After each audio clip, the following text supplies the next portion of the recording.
Bonjour à tous et bienvenue à ce 15 minutes de grâce et de vérité avec le pasteur Mickey Hardy. Aujourd'hui, je vous ai réservé un très beau cantique qui va vous encourager. Je suis sûre que beaucoup d'entre vous ont besoin d'être encouragés et d'être rassurés que même que vous passez à travers des situations difficiles, à travers l'eau et le feu, le Seigneur ne vous abandonnera pas, il sera avec vous. Donc sans plus tarder, sois fort. Sois fort. Je suis avec toi, sois fort. Je suis avec toi, sois fort. Je suis avec toi, dit ton Dieu. Sois fort. Je suis avec toi, sois fort. Je suis avec toi, sois fort. Je suis avec toi, dit ton Dieu. Je t'ai racheté, appelé par mon nom. Tu m'appartiens. Si tu passes à travers l'eau et le feu, je serai là. Le feu ne te submergera pas, le feu ne te brûlera pas, car je suis avec toi.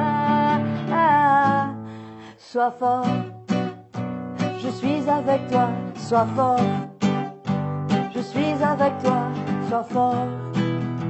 Je suis avec toi, dit ton Dieu. Dis ton Dieu. Dis ton Dieu. Amen. Je suis sûre que ces quelques paroles nous ont encouragés et nous ont rassurés que peu importe les situations que nous traversons, le Seigneur est là et il est fidèle. Donc, sans plus tarder, nous allons accueillir le pasteur Mickey Hardy qui va continuer à nous parler de ces fameuses paroles des apôtres. Et cette fois, il va parler du chapitre 4 des Éphésiens, au verset 30, où l'apôtre Paul nous encourage à veiller à ce que nos cœurs n'aient pas de l'amertume, n'aient pas de la critique, et que nos cœurs soient vraiment bien devant le Seigneur. Donc, sans plus tarder, ouvrons nos cœurs, car cela va certainement nous confronter quelque part. À tout à l'heure. Frères et sœurs, je suis sûr que vous aimez chanter, louer le Seigneur avant notre petit partage et nous remercions Audrey d'être avec nous à chaque fois que nous partageons l'Évangile. Donc, nous vous rappelons que ce programme, c'est 15 minutes de grâce et de vérité et nous parlons sur les déclarations des apôtres. C'est-à-dire, nous cherchons un verset dans la parole de Dieu et puis nous commentons un petit moment pour nous encourager, nous édifier et nous faire comprendre davantage le plan de Dieu et surtout de nous faire connaître ce que Christ a accompli à la croix. Amen. Donc c'est très important, je crois, et nous allons lire aujourd'hui dans l'épître de Paul aux Éphésiens, dans le chapitre 4, nous allons lire deux versets, le verset 31 et le verset 32. Éphésiens chapitre 4. Donc, que toute amertume, toute animosité, toute colère, toute clameur, toute calomnie, toute espèce de méchanceté disparaissent du milieu de vous. Soyez bons les uns envers les autres, compatissants, vous pardonnant réciproquement, comme Dieu vous a pardonné en Christ. Quel verset vraiment important où nous voyons combien nous avons besoin de préserver notre cœur, que toute amertume, animosité, colère, clameur, méchanceté disparaissent au milieu de nous. C'est vrai, c'est tellement facile dans notre vie de tous les jours, en faisant face aux situations, dans notre communion avec les frères et sœurs, que ce soit dans notre travail, dans notre relation avec notre femme ou notre mari, nos enfants, c'est tellement facile de garder de l'animosité, garder d'amertume dans notre cœur vis-à-vis de quelqu'un d'autre. Et là, non seulement l'apôtre Paul nous encourage à ce que rien de ces choses ne soit gardé dans notre cœur. Et pourquoi notre cœur? Parce que c'est là, c'est dans du cœur que toutes ces choses emmènent toutes sortes de pensées en même temps. Quand notre cœur se gâte, tout notre être est gâté. Je suis sûr que vous pouvez remarquer que quand quelqu'un, un frère ou une sœur, gâte son cœur, ben rien ne va plus. Rien ne va plus. Toute sa vie entière, tout ce qu'il fait, tout ce qu'il dit, la manière qu'il voit les choses, tout est en dessus-dessous. Comme quoi que c'est important dans notre relation avec les gens, dans l'Église et en dehors de l'Église, de ne rien garder dans notre cœur comme amertume, animosité, etc., méchanceté, mais de pouvoir tout relâcher. Et le chrétien souvent ne réalise pas. Il pense qu'il peut continuer à servir le Seigneur, qu'il peut continuer à participer aux activités de l'Église, mais en même temps, il garde ces choses dans le cœur vis-à-vis de quelqu'un d'autre. C'est absolument impossible. C'est pourquoi la parole de Dieu nous dit de garder notre cœur plus que toute autre chose, car c'est de là que découlent les sources de la vie. Amen.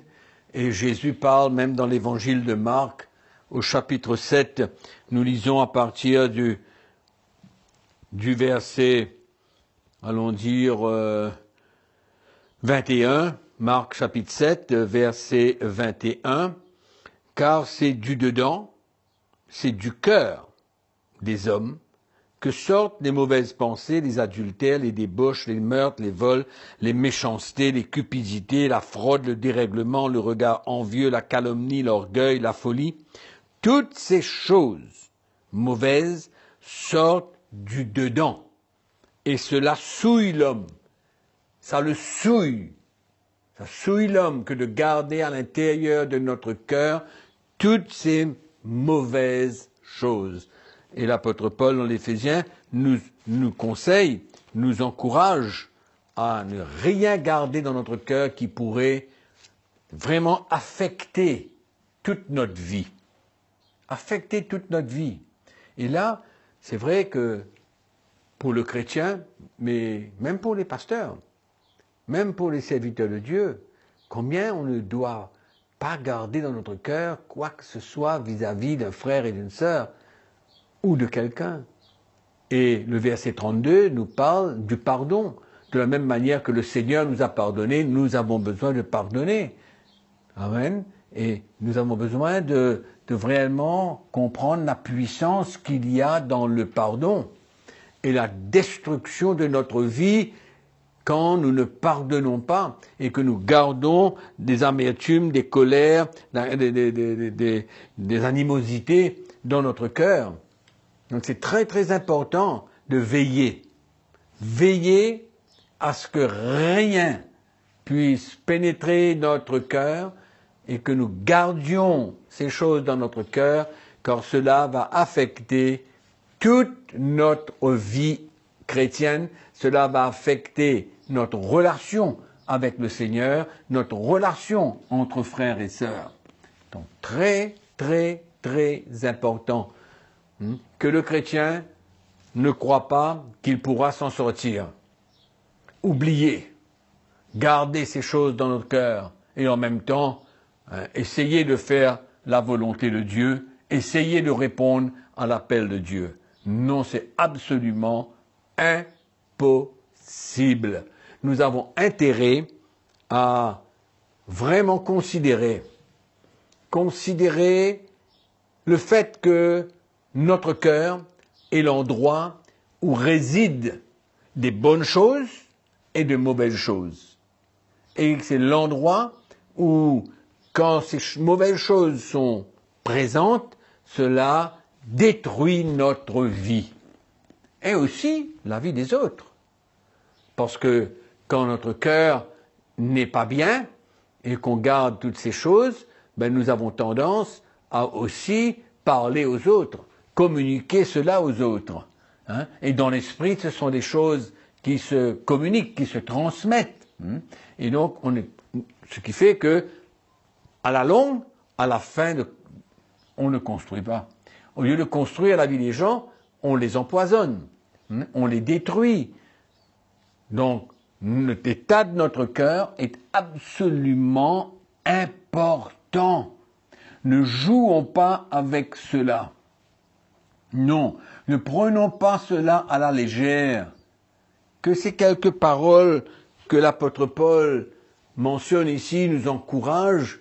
Il nous dit que toute amertume, toute animosité, toute calomnie, toute méchanceté, rien ne doit demeurer dans notre cœur. Je ne sais pas comment mettre autant d'accent là-dessus. Parce que j'ai vu des chrétiens détruire leur vie, s'éloigner du Seigneur, briser des relations, parce qu'ils gardent dans leur cœur certaines choses, des blessures, ou quoi que ce soit, une animosité, n'importe quoi. Nous avons besoin de nous assurer que tous les jours, quand nous allons au lit, notre cœur est clair envers tout le monde. Amen.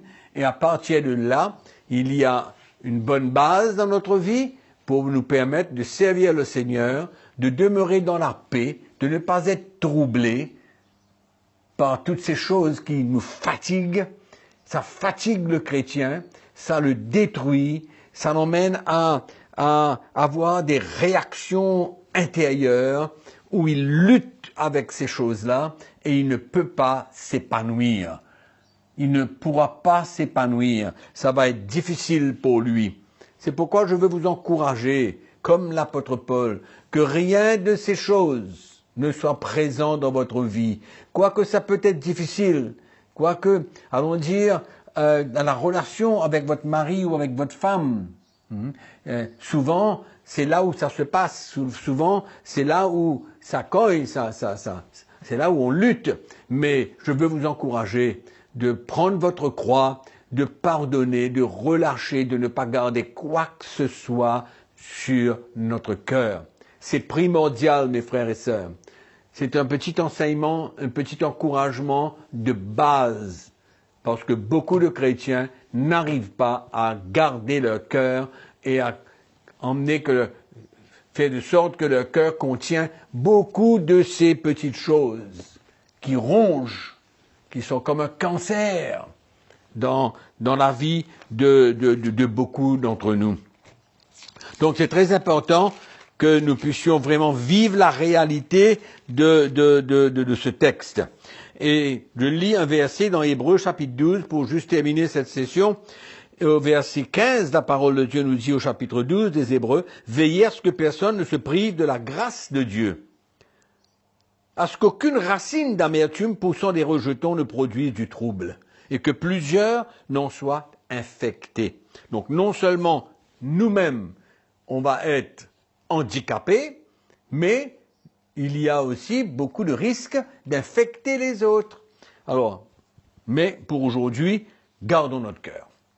Restons là, n'entrons pas dans d'autres détails, mais que toutes ces choses ne demeurent pas en nous, mais que nous soyons libres dans notre cœur, et que nous puissions voir n'importe qui les yeux dans les yeux, et qu'il y a un bon parfum, une bonne attitude de cœur, et c'est ça qui va glorifier le Seigneur Jésus-Christ dans notre vie.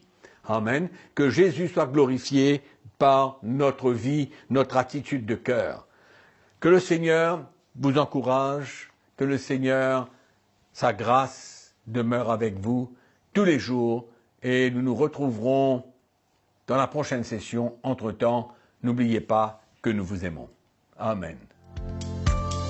Quel rappel, n'est-ce pas, mes frères et sœurs, de la manière que nous devons vivre en tant que chrétiens, les relations pures que nous devons avoir les uns avec les autres, comme l'apôtre Paul nous dit, se pardonner réciproquement. Je pense que c'est un encouragement extraordinaire et en même temps un miroir pour chacun de nous, afin de nous ramener là où le Seigneur veut nous ramener. Que le Seigneur continue à vous bénir alors que vous partagez ces messages, que vous encouragez d'autres à les écouter. Continuez à nous écrire sur l'adresse qui est sur votre écran et surtout n'oubliez pas de nous envoyer vos questions et même vos suggestions. Je vous donne rendez-vous sans faute pour la prochaine session avec le pasteur Mickey Hardy, toujours dans ce 15 minutes de grâce et de vérité. Et jusque-là, je vous dis que le Seigneur vous bénisse.